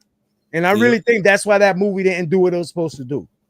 I think that movie was like initial first attempt through the Stargate, and then the show was like more developing research into the Stargate, like at the aftermath of the first initial. Yeah, no, you're right. So now they even had talks, right? Like I'm telling you, I nerd out. There's even talks that a couple of times that they were gonna bring the show back. And then they keep saying that something keeps happening because you know there's only really 2 shows that were taken off of TV that people can't really justify why they were taken off. And one is why can't Singles? No. Sliders. No. Oh. Okay. This is where you get the TV show Friends from. Oh. It was all right. I want to say this to, and this is no offense. But Friends is the white version of the show I'm talking about. I can't remember the name of it. It's like I want to say it begins with an S. It's a real old show, man. I'm looking it up. Hold on. I can't remember what it's called, man. I'm putting Friends TV show. Living Single. Yes, thank you, Making of a Man TV. Living Single. Okay. Living Single was like the #1 TV show in its time slot, and it was removed. Oh, I remember that show. Yeah. I watched it. Okay. Living Single is the #1 show, and the #2 show is Stargate. Stargate was like #1 when it was removed off of the networks, when it was removed off the TV. When was Mandela released? The movie? No, the dude from Africa. It depends on what universe you're at, because some people think he died. Some people think he was unalived in front of that tank. You know that, right? I'm one of those people. 11. What are you talking about? He said, "I'm one of the people that believe he's unalived over there," but it says he came out of prison this day. What? Yeah. No, look, what I believe happened is they went back in time. That's my personal opinion. I think they went back in time and saved his butt because him dying was like a major historical moment that sent us in the wrong path or something like that. So you don't believe in the multiverse then? I believe in time travel. You didn't answer the question. Multiverse is outside of time travel. So yes, I believe in both. Yeah, because some people say, now we about to excuse whoever's in the chat we about to nerd off for one moment, please. I like nerding out sometimes because you see the way I look. It was 1990 when it was released. So 3 years after that, we had all those shows. Okay, so check it. Yeah, Nelson Mandela was released from prison in 1990. So check it. Like you can see the way I got my hands say thug life. I got gold teeth. I'm not your typical type of looking nerd, right? So some say that when the Hadron Collider was created, that CERN project and all that, they say that maybe that shit really did cause a rift in the universe and time, space, and matter. Because you know that little what? Yes, the book. Yes, I have read this crazy book by Lisa Randall. Lisa Randall. She's been to CERN. She talks about it. She talks about how CERN's been around since World War II. What? Yeah. Yo, I have a whole conspiracy about that. It's in here. So remember the what was it called back then? The Y2K, is that what they called it? From 99 to 2000? Yeah. Remember how everything was supposed to shut down? And it's coming back. Everybody's wanting Y2K pants and shit. Yeah. So I can't remember the little kid's name. There's this little white kid, and he actually talks about the Mandela effect, and he talks about how CERN actually made a rift, and that's the reason why we have a Mandela effect, almost like some of the universes are melting together type shit. And Well, if you listen, what happened? They keep doing it. They keep doing yeah. it. So if you listen to what, have you noticed that they actually were able to capture a photo of quantum entanglement at the quantum level, and that photo actually resembles the yin and yang, almost to show that the creation of that yin and yang emblem could have been that. And they say that at the quantum level, with that photo of the quantum entanglement, that they kind of found a quantum leveled universe that they're trying to tap into. And if this is true, what if there's a universe larger than us and we are at the quantum level for another universe? Just a question. Oh, he put that hat on. That would violate the Planck minimum. I mean, yeah, he's quiet. Look, he got quiet. No, seriously, like the Planck minimum is the Planck constant is like the smallest measurable space, and it is basically measured by measurements of an atom, like parts of an atom. So, can you see what would be a Planck constant on a larger scaled universe? That's the if you could zoom in, it'll help. What's the largest level you said? I mean, what would be the what would be the Planck constant of a larger universe that we are merely a microcosm of? All right, if you go to this website, since it's not coming out very well, you just search up John Hagelin, JOHN, for those watching. It tells you this gentleman. He went to, he graduated, PhD. Where is it? He went to CERN, research at CERN. He became a professor of physics. Okay, it's not going to talk about it. Well, anyways, there's these few years he disappears. And nobody knew where he went. Nobody knows what happened to this dude. He just disappears for a few years, like off the map. And he comes back and he's talking about the superstring theory and the unified field of consciousness in his YouTube videos. And it's part of his job to educate people on the unified field and the superstring theory. And he taught it. And here I'm getting the video. He talks about how everything in the universe comes from one little tiny rubber band, like a little tiny, and he shows you the science and everything. I'm going to pull it up. I've watched this video many times. Okay, so now just because of what we're doing, I'm gonna want to invite you guys. What I'm gonna title it, I'll title it Open Topics, and we could dive all the way into this rabbit hole. You're making me want to do this tomorrow. Like you have no idea how, because I really feel like they separated everything so much that it's hard to put it together because it's so separated. And then on top of that, like I might have info, you might have info, but they want us to be hating each other so much that we never share all of our info so we could put everything together and then we could call them out on their bullshit. You get what I'm trying to say? Yeah, but you'd end up like Stanley Mayer. What happened? Say that again? Stanley Mayer, the guy who invented the water car. Oh, I talked to people about that. Everybody told me I'm crazy. All right, so I've done some physical experiments utilizing the production of hydrogen through various methods. Hold up 1 second. Don't remove that. Leave it right there. I'm gonna pull it right back. Go ahead, Sasquatch. I'm sorry. Stanley Mayer purported to have invented a method of breaking water into hydrogen and oxygen to use as a fuel, but he refused to reveal the how of it. And then one day he flops over dead and all of his gizmos vanish. Yeah. Like the family showed up saying, okay, well, we don't want just anybody walking in there because it might be dangerous. He was a genius, yada, yada, yada. The issue with this comes down to the fact that what he was doing appeared to be going over unity, but I'm not sure he actually was. If he was supplementing his stroke time pause with some other lower gas or propane or something else like that, because you'd get more oomph out of it than you would hydrogen. And so if you were using the hydrogen to supplement an existing fuel and he just failed to mention the existing fuel, that vehicle would run just like it did. You know what makes sense to me, Sasquatch? They just recently found out that if you squish a water drop with sound, a burst of white light shows up. Like a piezoelectric effect?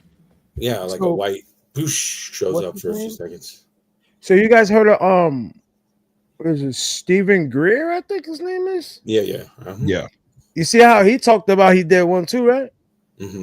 He made the car run on water. Said he made it happen. He did. He said that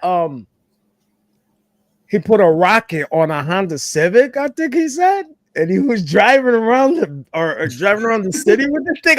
He said he did this shit like I think in the 90s or something. Yeah. He was right.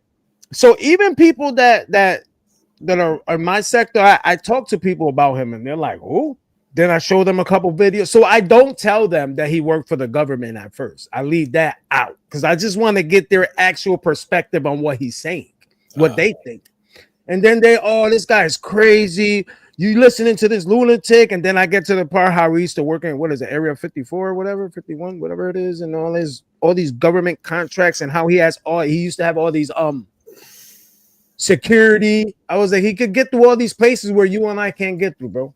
Like he got that somehow for a reason. And granted, he says that they had everybody working in pieces of spaceships. Some of this shit sounds kind of far-fetched, but the way he says it and why it's far-fetched, that kind of makes sense to me. Yeah. You know what I mean? The way he says why it's like that, why it's separated in that manner, why you can't just get one answer from one person. And then I seen trying to think what movie it was. It was some crazy movie that they took a bunch of scientists, the best scientists from a whole bunch of different countries. They put them somewhere. So the movie took place like a long time ago. And they told the scientists that they're trying to create what would be called like an MRI, trying to create an MRI machine. But they were actually working on like a spaceship or some crazy. So the movie never showed the detail of what they were actually working on. Almost like they left it open to make a part 2.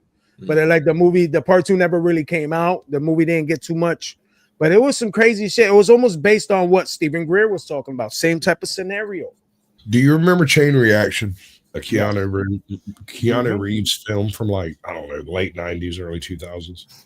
In this, the concept behind it was that a specific tonal force would reduce the cohesiveness of the hydrogen-oxygen bond and allow for cold fusion at room temperature. That's probably what the white light was. Yeah, that's not far off of what you're talking about, compressing water molecules. Yeah. Now think about it. Once you show this, right? Just like Tesla said a long time ago, he said that he felt like they were stealing his patents and they were stealing his tools to create what he was trying to do. The moment he said, I'm gonna show you how to take electricity out the air like this. Right now, some people are like, yo, are you crazy? You can't take electricity out the air like this. Now I'm gonna give you your metaphor so you can comprehend what I'm trying to tell you. There's something called an iCloud. That is the version of what he's saying, but it would be electrical version of that. You taking it out of the air. The ion cloud. Yeah. No. I mean iCloud, like for your storage. How that's I know, but there's a metaphorical spot. Like you can't really see the iCloud, is what I'm saying. Like something like that. Like it's something that your eye can't really see, but it's there. But you're calling it, the actual phrase is the ion cloud. That's what it's called. Is that what you're saying? Or am I wrong? No, there's a current ion cloud situation going on. Cloud server hosting. Ion Cloud can enhance your business today. Wow. Ion mining, cloud mining services. This is digital, like crypto and stuff. So yeah, there's an Ion Cloud thing going on. Yeah. And these are all, so now I tell people, Tesla thought about this car. The shit is over 100 years old, but we're seeing it now. So now imagine this car was implemented in his time. Imagine where we'd be at today with technology. That means we wouldn't have gas. We wouldn't be so reliant on this alleged, like this fossil fuel, right? Have you ever questioned yourself, what is the fossils that this Sir, fuel? have you looked into the veracity and methodology of nuclear reactors from breeder to daughter element reactions? No, not at all. School me, please. So the way this was intended to work, if you utilize, say, uranium for your initial product, it's not concentrated enough really to be useful in any type of thing. And so you build a breeder reactor that causes a whole bunch of unstable elements utilizing uranium. Then you take those unstable elements and you sell them to other more advanced, less dangerous nuclear reactors that were planned on being built around the country. And as you step down in the daughter elements, the amount of money required to derive energy from it does go up, but the danger of the off gases and the daughter elements from those reactions go down. So rather than dealing with a toxic thing that's 22,000 years half-life, we're dealing with something that's like 22 years half-life. We can stick that in a barrel downstairs and, in 50 years, bring it up and plant roses in it or something. That's relatively safe in relation to if you believe in the carbon problem, the carbon dioxide issue and global warming, then nuclear is the only current answer. Without cold fusion, nuclear is it. No, magnets are the true answer. Magnets don't produce power, sir. Not currently, but we can do it. I know how. Oh, so my guy's like a energy. He's into energy. But are you into over unity? That's. Wait, what? Yeah, go ahead. School me. Are you trying to approach over unity? Is that your goal? What's your goal? What are you doing? What you doing? Yes, it's over unity. Okay, all right. That answers everything.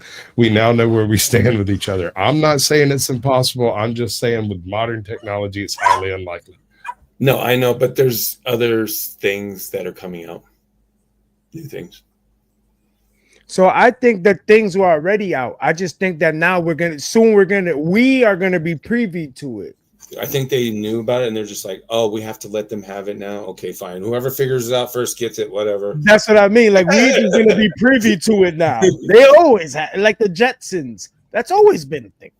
They've always been. So now you got Elon making these. I'm gonna call him a Judy. Remember Judy from the That's right. The machine was called Judy, right? From the Jetsons. Little robot. What did she call Judy? Rosa. And the over unity thing is not 100% because you have the idea that you just push it and then it goes forever, right? That's not possible like you're thinking. But what is possible is maintenance. I've researched over unity, sir. I've researched the concept of the breaking point at over unity. Yeah. I've looked into it. I've done some Brown's gas experiments. I've done a handful of magnetic experiments. I've generated power by stringing a wire next to a high tension line just to verify that this is a thing that actually happens. And yes, it will knock the flying piss out of you. Careful. Careful out there. Yeah. I know. Yeah. No, my question then is with how much, like, because we have to get a certain power load, right? You can't just get a little tiny power and then you say, I figured it out. No, you got to be able to generate a lot of power. Well, okay, so that's a two-way street there. That's actually a fork in the road.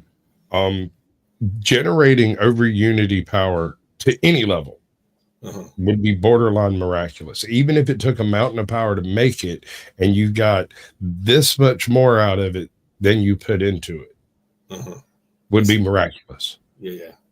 Right? And so the amount of energy necessary to start that reaction would be immaterial, because we would simply have to generate it, because once we've generated it, we always get more power back from the reaction. So over unity is one of those things that's like a holy grail. Yeah. That's like, it's like zero friction. You know, if you could build a machine with zero friction, you could get closer to over unity just right there. That's where the liquids need to come in.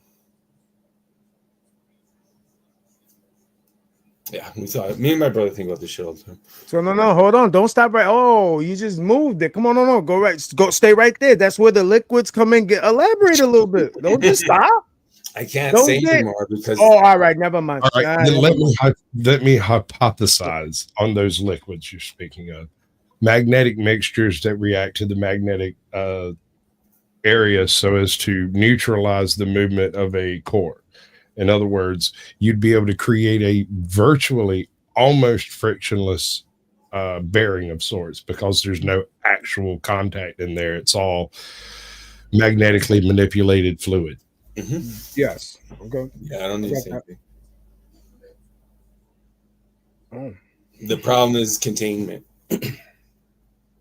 The power generation for the magnets, the electromagnetics necessary, and then the containment of the heat that occurs because and the heat. My brother brought up the heat. He's like, yeah, right. It's a rough one. No, but that's why we need what we need. We gotta save up.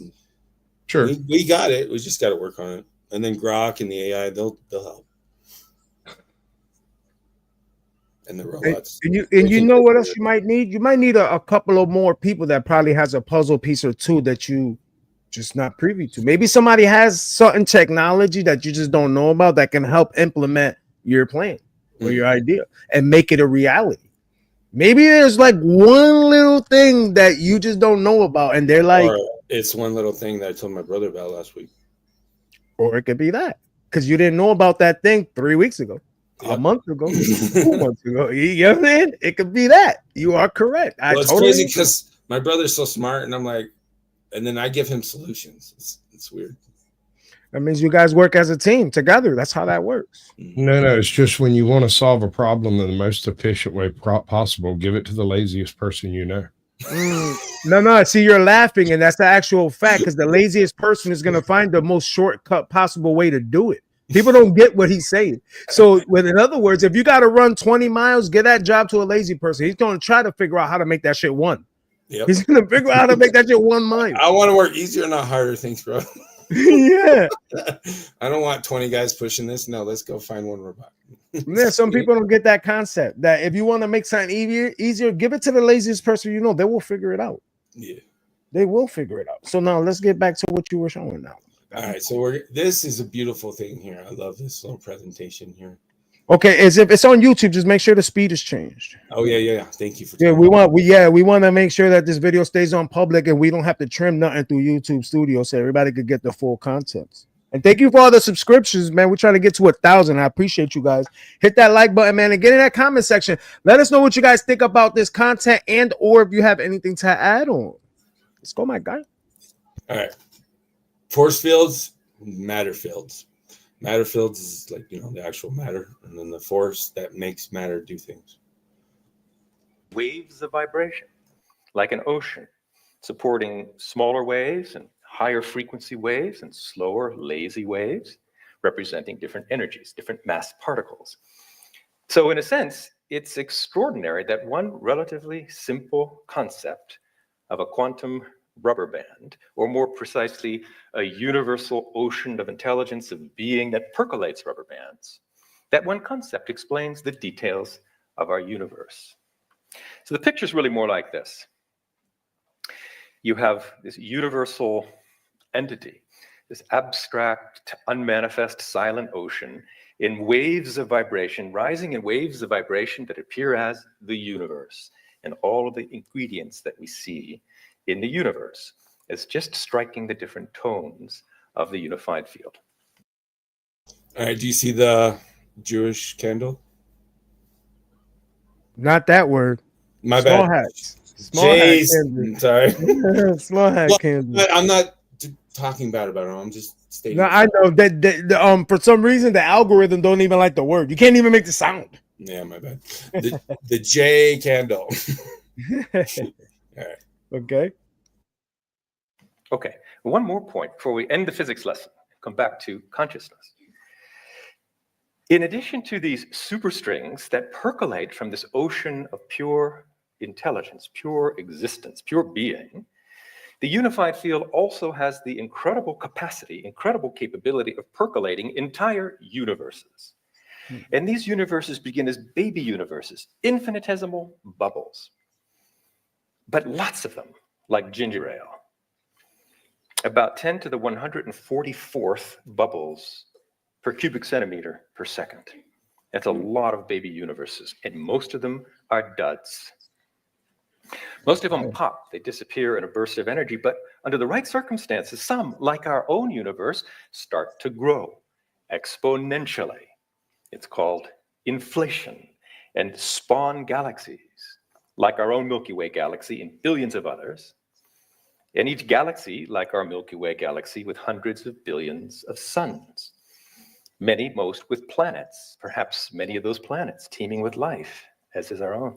So I just wanted to mention that to give a taste, at least, of the immense intelligence of the universe in this universal ocean of being, ocean of intelligence, at the basis of it all, that governs not only Earth with its 7 million mutually interacting species and this intricate web of mutual interdependence and mutual nourishment, but billions of planets in our own Milky Way galaxy and billions of universes that probably, as of recent measurements, are probably an infinite number of galaxies. Huge. That's a little bit about nature's organizing intelligence. What about our intelligence? What about consciousness? Well, the concept of meditation sheds light, sort of new light, I think, on what consciousness is. And meditation, classically understood in the yogic sense that gave birth, for example, to the Buddha and the techniques taught by Shankara and so forth. Pure consciousness on the right, super unification on the left. So he's showing you the similarities of what they figured out with the physics and what they zoomed down in with microscopes and CERN and everything, all the way down what they found, okay? And on the right is their laws of nature and pure consciousness. Was about leading the mind effortlessly within. Taking the You need a pause? You need a pause, Sasquatch? I got to comment on that. When he refers to pure consciousness, I'm not sure that I actually concur with that concept, because really, I feel like what he's discussing is the information of the predestined state, right? It's not a conscious decision that brings about the development or failure of individual membranes in the quantum foam. It's chance, for lack of a better term. Yes. But it's very organized and you can look at it mathematically speaking and do predictive runs on which membranes would pop versus. But he mentions that earlier in the video that some of these things that come up don't manifest. They don't do anything. Right. Well, the membrane upon which that universe is linked pops, and it becomes part of the energy that drives the nearby universes to grow. So it's really, really organized, and it looks intelligent on its surface. But when you break it down to an understandable level, it becomes basically the same thing as a bunch of soap suds eventually becoming a single bubble. Yeah. But that's what I mean, is he mentioned that because you said it's like chance, because he does say that it's not guaranteed that some don't actually end up doing anything. It's just, well, I'm saying it's a predestined informal state. Like the information is there and it's predictive, but that doesn't necessarily imply intelligence. It simply implies organization. Not even like a created algorithm, maybe, for a better word. Like what you want to call like coincidence, like it keeps doing the same thing. You sure it wasn't intended to do that? Like the way you programmed that lightning to do that on your screen? It's possible. And if that's the case, then it would be somewhat cyclical and therefore predictable. But is it predictable due to, repetition and chaos, or is it predictable due to replicative science? Or is the cyclical nature of it imparted in the algorithm we use to understand it, or is it actually a manifest production of reality itself? So what you're asking is the meaning of life. Yeah, you're not wrong, man. I am split. You see what we just went through? You see what we just went through? That's why I love these 42. conversations. You see what we just went through? It's 42, damn it. No, I'm just kidding. I love these That conversations. goes smoke with the 0. No, I'm just kidding. Oh, my bad. I forgot what we were doing. I'm sorry. I'm just kidding. That's the 420 joke. Of mind, typically directed outward through the senses, and turning that attention powerfully within to experience deeper and deeper levels of mind, quieter and quieter levels of the thinking process, slipping beyond thought altogether to experience pure being, pure consciousness, purely consciousness. Consciousness beyond thought, beyond sensation, beyond the intellect, beyond emotion, pure, abstract, unbounded awareness. Then, according to the Yoga Sutras, according to the first verse and the second verse of the Yoga Sutras, Yoga Chitta Vritti Nirodha. Yoga, experience of unity, the non-dual consciousness, is the complete settling of the activity of the mind. Then the seer is established in the self. And it's interesting that Patanjali describes consciousness as the self, because we might think of ourselves as something quite different, something 6 feet tall, something 4 or 5 feet wide, something this or that, something to do with beliefs, gender, race, religion. But according to yoga and Patanjali's, the self is the seer within. The field of consciousness, the non-changing, the immortal, the unbounded, the knower. We all have a knower, or we wouldn't be knowing, seeing. But we. All right, Swatch. Anything you want to say before we? I've got 30 minutes, dude. No, I was actually gonna end the stream a little shorter than 30 minutes, to be honest with you. But all right, we'll wait till the end. We're good. Yeah, I was gonna get to. Here, let me get to the good part. Right here. This was a great stream. All right, so he's going to show you the brain activity. In waking consciousness, even sitting restfully with the eyes closed, if you look at the electrodes on the scalp as you measure the electrical activity of the brain in waking consciousness, there's not a great deal of coherence or communication or correlation between different parts of the brain. Some neighboring parts of the brain are talking to each other, but most of the brain is functioning in a rather asynchronous and chaotic way. This is the same subject. Learn to meditate 3 months later in the meditative state, and you see something you don't see in hypnosis, waking, dreaming, sleeping, or drug-induced states. You see the whole brain functioning in a completely synchronous, coherent way. That is one of the signatures of a new state of consciousness, fourth state of consciousness, samadhi, the meditative state.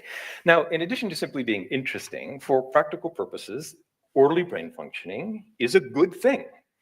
It correlates with intelligence, and creativity, and learning ability, and moral reasoning, ego development, psychological stability, and emotional maturity.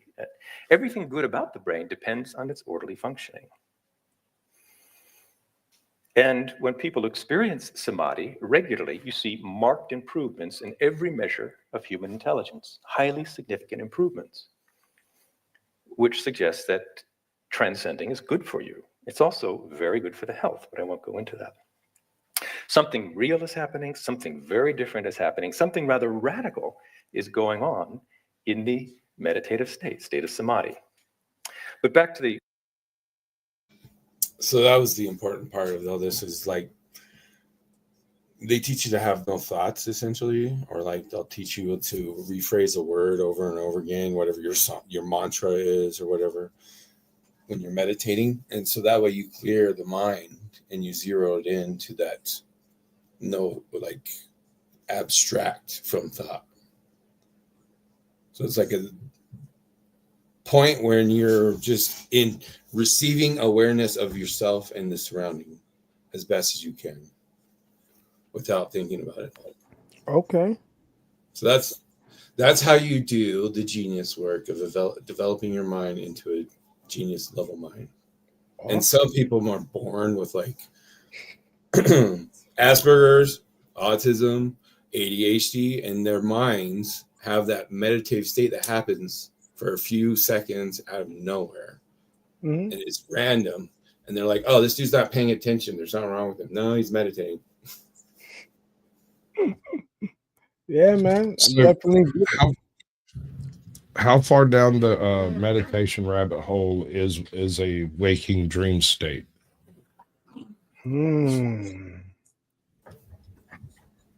I think that's conductive to the brain and the genetics and DNA and the person. Yeah, and the person and what chemicals they actually have in the brain. Because if you're eating a whole bunch of junk food and you're putting in a whole bunch of best, it's going to make it more difficult. But if you are already at the right spot and you have something like a mushroom in your body, that can definitely help you get into that meditative state. But sometimes that mushroom is like a steroid for that.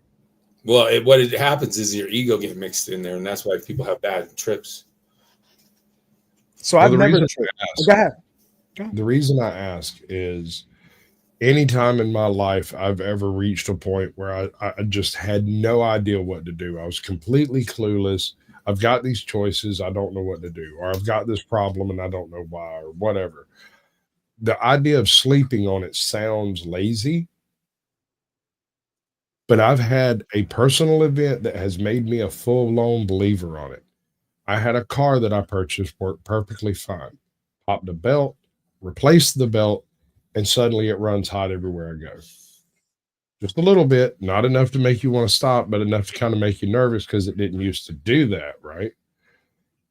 3 nights in a row, I have this dream. I was back in front of the car, taking it apart to replace the belt. And I kept getting the front of my shirt wet. And I couldn't figure out for the life of me why that mattered. It kept coming back to me. And finally, one morning, I walked out and looked at it and was like, I know why it's overheating now. And I popped the hood. And it was because when you replace that belt, you have to take all the plastic shroud out from around the fan. And part of one of those pieces is the overflow reservoir for the radiator. And it's supposed to have, I don't know, half a cup or so of water in it. And if it doesn't, the radiator gets air in it and it starts pulling bubbles. And once that happens, your freaking little temperature thing over there start going crazy. That needle. Yeah. My subconscious remembered that happening. And even though it had no effect on my conscious mind whatsoever, the question of why my car was overheating stayed on the surface. And the reason came out in a dream. So you make sense of that the way you want to. I've had dreams of like when I was like 10 or 11, I had a dream that I was at my grandma's house and that I was at the park. There's a lake like down the block in the park. Mm-hmm. And I was walking around it, and in the dream, I knew it was me, and I was walking with somebody else. I felt like I couldn't make it out. It was like a shadowy figure. Like I couldn't make out anything else but that I was walking around my park. 3 years later, deja vu happens, and I'm walking next door with the next door neighbor girl, and I'm like, whoa, that dream. And it was like, I've had that happen so many times. My brother does it. My daughter does it. Some people just have that gift. When I experience deja vu, I shut down whatever it is I'm doing. If I get to a point, like you ever seen that stupid TikTok trend that always keep them guessing, right? Yep, I know what you're talking about. I start getting the deja vu feeling, you'll see me drop what's in my hand and turn and walk away from whatever it was I was doing. I do not like that sensation. I don't know why it happens. I do not care, but I do not get involved with it. I leave. I'm not doing this anymore. So to answer your question, when you say how, so it is said that you're using the most brain function at one time while you're sleeping. So when you're like, I don't understand how that happened, that's because the amount of brain usage you're using right now is nowhere near the amount they say that we're using when you're sleeping. So now they say, prime example, when you're looking for something and you can't find it, stop looking for it. Your subconscious will hit you with right where it is when you're supposed to have it. Because that neural link, that neural link between the conscious and the subconscious is not as powerful as it is when you're awake. They tell you, like a reference, metaphorically speaking, the RAM in the computer, the RAM in your mind, you're using the lowest part of RAM when you're conscious. When you're asleep, you're functioning at the most RAM. You're processing the most information. Mm-hmm. So now your brain is fully functioning when you're like in that sleep state. Right. So now this is why you're having these dreams. So your brain is trying to give you the answer in a form where you can comprehend it and it can resonate. Some people, it might be deja vu. Some people, my bad, God, like I'm talking. I was going to say that makes a lot of sense, because that what happened later with that girl is, like you said, you kind of like just turn and leave the moment and don't go any further. I actually went in further with a cautionary, like, okay, what's going on? Is this like a, don't go here, or you know what I mean? Like, what happened was that girl, I was 13, she was 14. Of course, puberty, you want to play with the girl, right? And she was my next door neighbor. She just moved in there like 6 months before that or something like that. And I had a friend named Tyler who lived like 4 blocks near the park as well. And he ends up with that girl. And looking back on it, as if I would have went after that girl and got with that girl, I probably would have had all kinds of beef and issues with my friend, and it would have been a nightmare. And so luckily I didn't actually like pursue it or like try to romantically do anything with the girl. I just kind of was like, oh, we could just be friends. I'm cool with that. And backed off. It was weird because I felt like I should back off, and I went with my intuition. And so I think what it was is my dreams telling me, hey, yo, you keep desiring having a girlfriend. There's one coming up, but you might not want that bitch. She's a hoe. No, I'm just kidding. Because in theory of the multiverse, they tell you everything has happened in every which way possible. I know you guys, because I thought about this, but I have a real reputable podcast that actually spoke about this in depth on the Joe Rogan show. I forget who was I forgot who the guest was. Damn it. But they talk about how like it's like in the multiverse, like you might get to an intersection, right?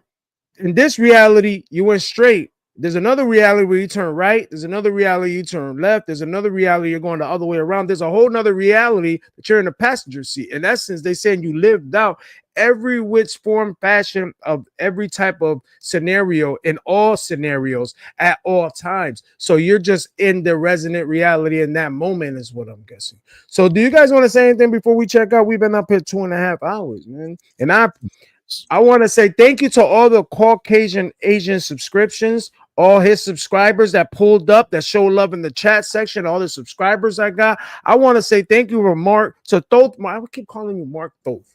It's thank okay. You can just call me Mark from now on. I be doing that. You notice that, right? So, but thank you to Thoth Mark for pulling up and showing us, giving us more content. Thank you for all your subscribers that got in the chat, participated, that subscribed to the channel. I want to thank everybody in the chat section, all the subscribers, everybody who was participating in the chat, Major Key Boxing. I appreciate everybody that came through. I think I got almost 100 subscribers today. To be totally honest, it's like right there, like seriously. And you, because you didn't tell me you were going to do that. I didn't know none of that was going to happen. This is what I do. I look specifically for channels that are underrepresented in the algorithm that I know are doing things that people like to watch, or doing things like what people like to watch in a different way. And that's why I do it, is try to bring, I want to watch better content. The only way I can watch better content is if you're making better content. I definitely appreciate that. You want to say something before we check out, Mark? Yeah, thanks to everybody too that subscribed or came over to my channel. Thank you so much. I appreciate it. Definitely, man. So I want to thank everybody for spinning the block. I don't know how we feeling. I might do another live in a little while, just open topics. We talk about anything, but I'll probably do the other layout.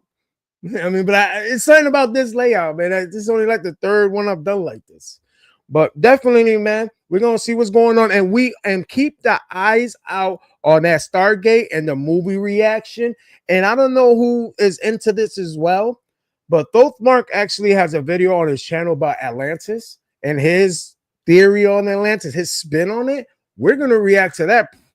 Hopefully, maybe tomorrow. If I don't got nothing to go live about, I might leave it open and we're going to react to that one tomorrow. Maybe if that's cool with you. And maybe Sasquatch could pull up if he got the time, or maybe we could set it around when he's available to see what he thinks about this Atlantis. I have a crazy Atlantis theory that has nothing to do with an island sinking. Are you available tomorrow so we can see what he has to his video is about and we could react to it and then we could spit on it? Round 6, I have a show with the same guy I have a show with in a little while. I'm usually the co-host of that show, but he's asked me to come in as a guest on this one tonight. So, you know, but yeah, I should be. I don't want to make a promise because I'm home alone. I've got 2 daughters and 2 dogs, and God knows what might happen. But if I'm available, I'm willing.